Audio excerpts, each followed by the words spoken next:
All right, let's just jump right in. We spend so much of our lives online, right? But have you ever actually stopped and thought, who's writing the rules for all this?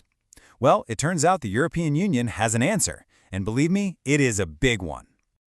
And honestly, it's one of the most important questions of our time.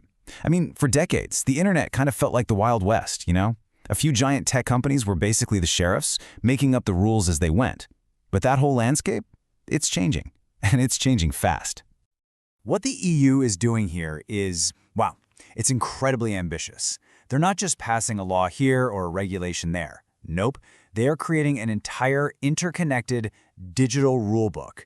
And this thing is designed to govern pretty much everything from your personal data privacy all the way to the future of AI. Okay, so when you see a list like this, all 20 of these different laws, yeah, it can look a little intimidating, right? You've got the AI Act, the Data Act, the CHIPS Act. It just keeps going. But hang on, don't worry.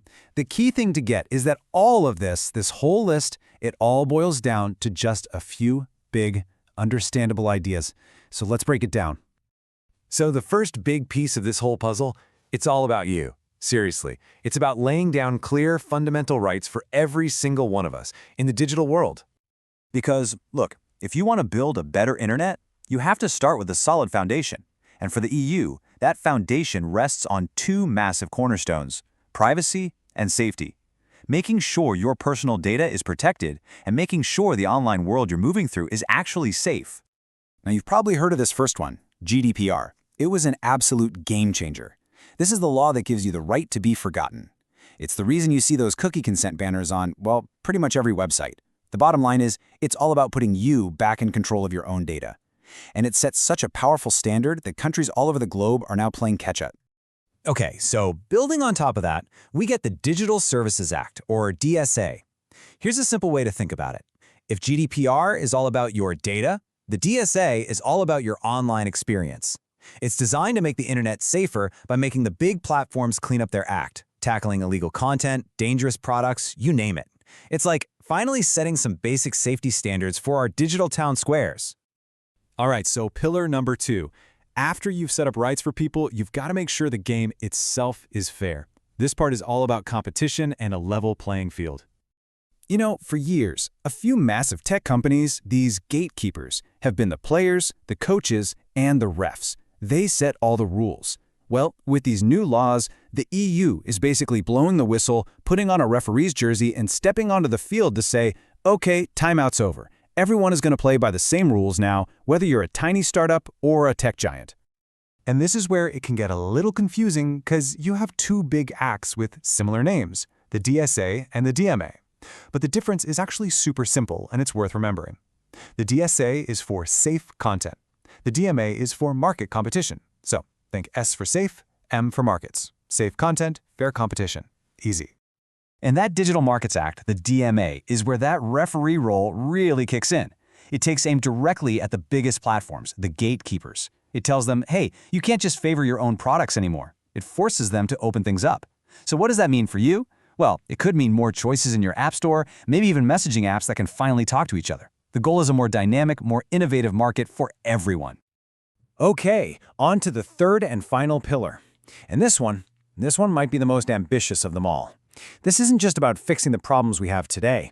This is about building the road for the technologies of tomorrow.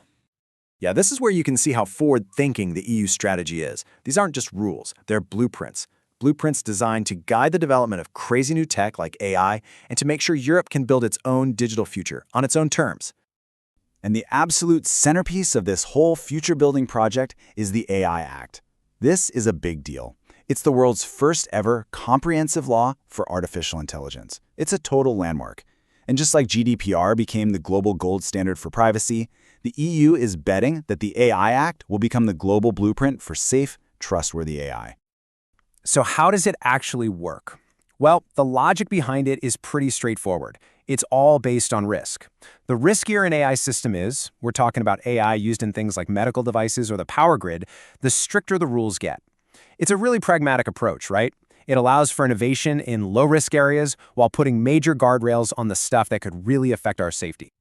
And remember, this isn't just about making rules for the sake of it. It's about strategy. It's about building capacity. You can see this so clearly with two other laws. You've got the CHIPS Act, which is all about boosting Europe's ability to make its own semiconductors so it's not so dependent on other countries.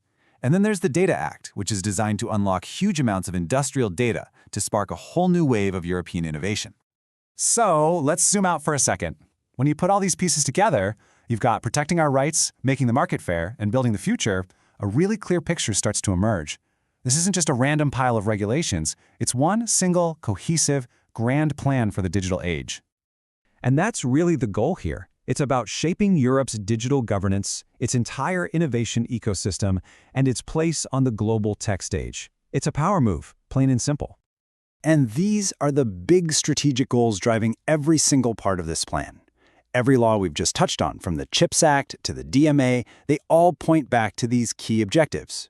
Reduce dependence on other countries, strengthen the single market across all 27 member states, and ultimately make Europe the place to be for investing in and building the next big thing in tech. Which, of course, leaves us with the million-dollar question. Is this whole thing the global blueprint for a better, safer internet? A model for the rest of the world? Or is it a massive barrier to innovation that's going to tie everything up in red tape? Supporters will tell you it's a historic step forward. Critics will warn it could stifle the next great idea before it even starts. The truth is, the answer to that question is going to shape not just Europe's future, but the future of the internet for every single one of us.